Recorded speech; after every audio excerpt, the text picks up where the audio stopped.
The dangers of AI. We've addressed this quite a lot, but what I saw today made my teeth curl. I really thought, well, this has gone wrong, right? This has completely gone wrong. There is now a chatbot, a Hitler chatbot. The far-right Gab network has developed AI characters that users can chat to, including Hitler and Osama bin Laden. And Nick Clegg has decided, because he's now working with Instagram, he's working with Meta, he's an executive there, said the lines between human and synthetic content is becoming blurred as the social media giant announced it would label all AI images on its platforms. Well, there's enough AI stuff around that I thought we've really got to talk about the dangers of it all.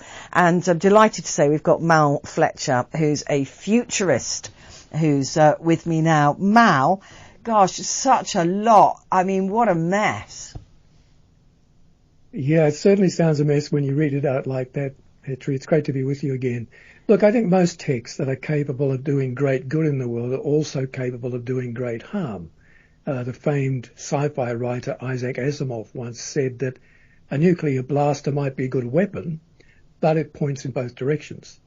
And that's true with nuclear energy, it's been true with genetic engineering, and it's certainly true with all things digital and especially in the age of AI. And I think the AI revolution will lead to all sorts of new problematic areas like the ones you've cited today. And before we start talking about regulation, with government stepping in to regulate AI, we need to work out what are the ethical guidelines we need to apply to AI. Without the ethics, the regulations, one, won't stick, and two, won't provoke trust in people. So we've got a long way to go with this emerging technology called AI. The problem with ethics and morals is it depends who's deciding what they are. We know that there are players in this world whose morals are completely different, perhaps, say, to you and I. So who decides this? And we have to make a moral judgment on who decides what the morals are before we even start talking about what the morals are. That's true. And I've been arguing for a while now in the press and media and in civic leadership circles that we need to start having really wide-ranging debates and discussions about how we can get the best out of tech within certain ethical parameters and what those ethical parameters are.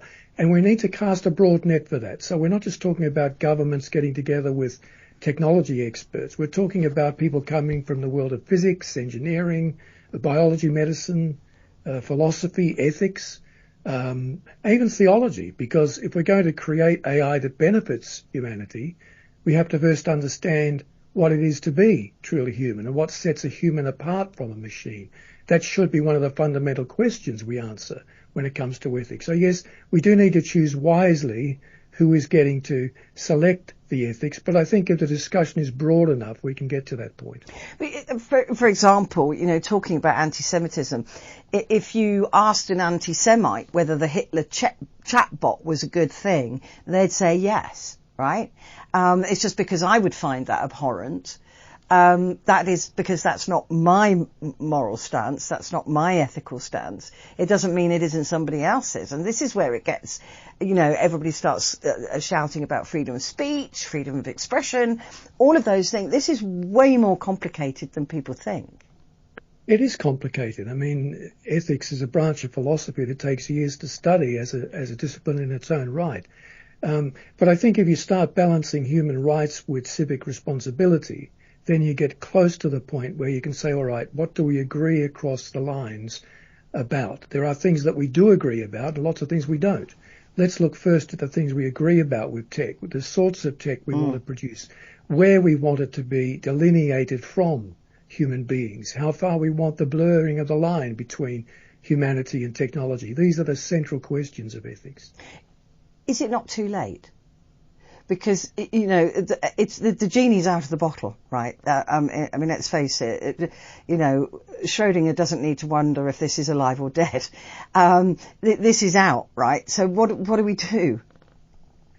Well, the thing's out, but it's a bit like we've done with nuclear proliferation a couple of decades ago. We had ongoing discussions between governments, between other interested parties, and they just got to the point where they realized that not doing anything about this was not the answer.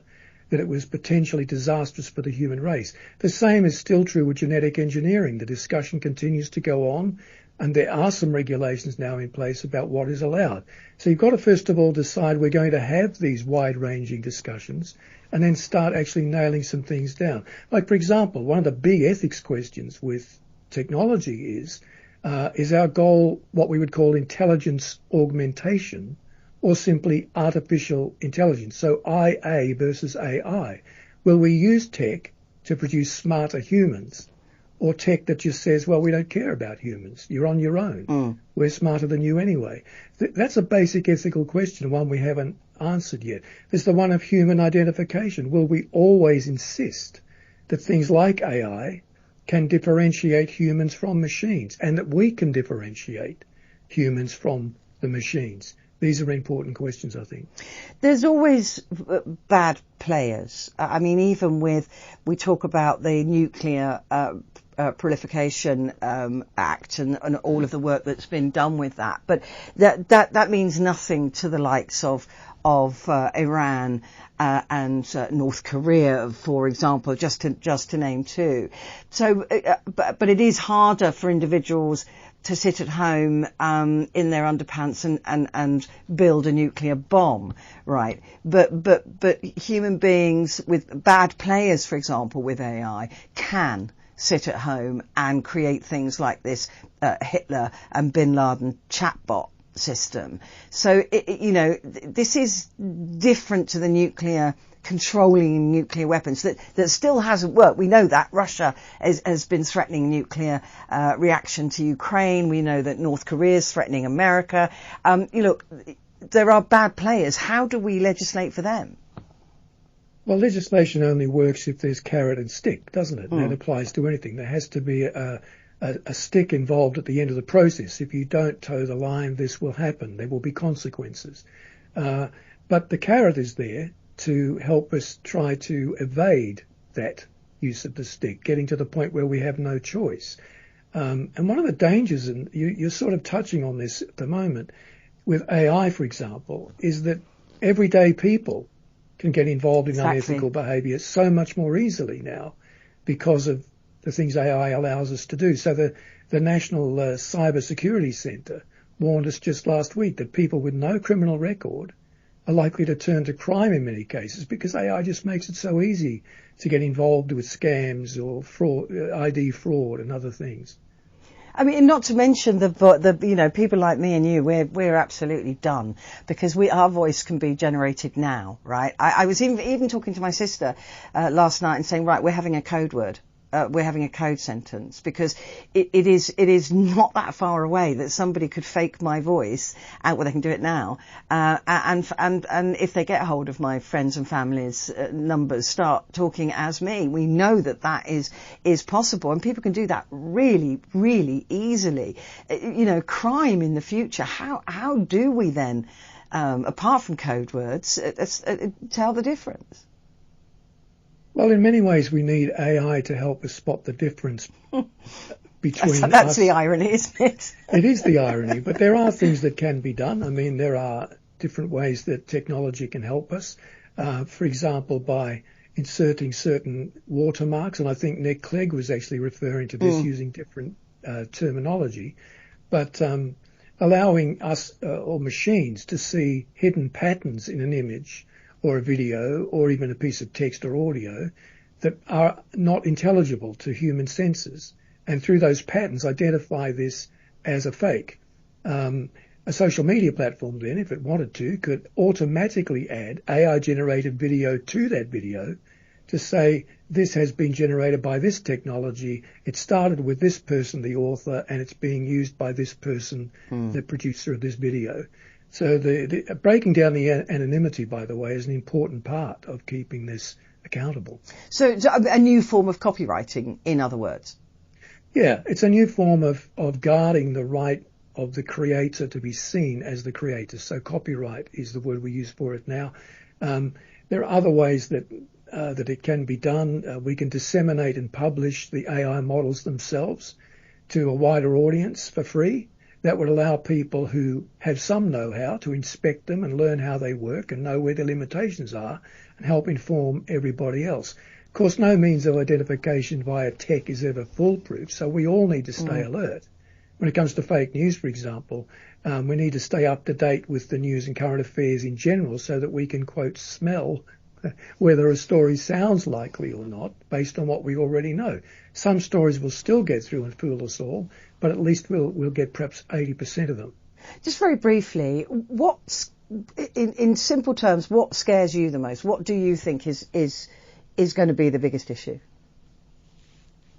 Well, there are a lot of things that you could be scared. I'm not paranoid about it, but I do have real cautionary feelings about a number of things.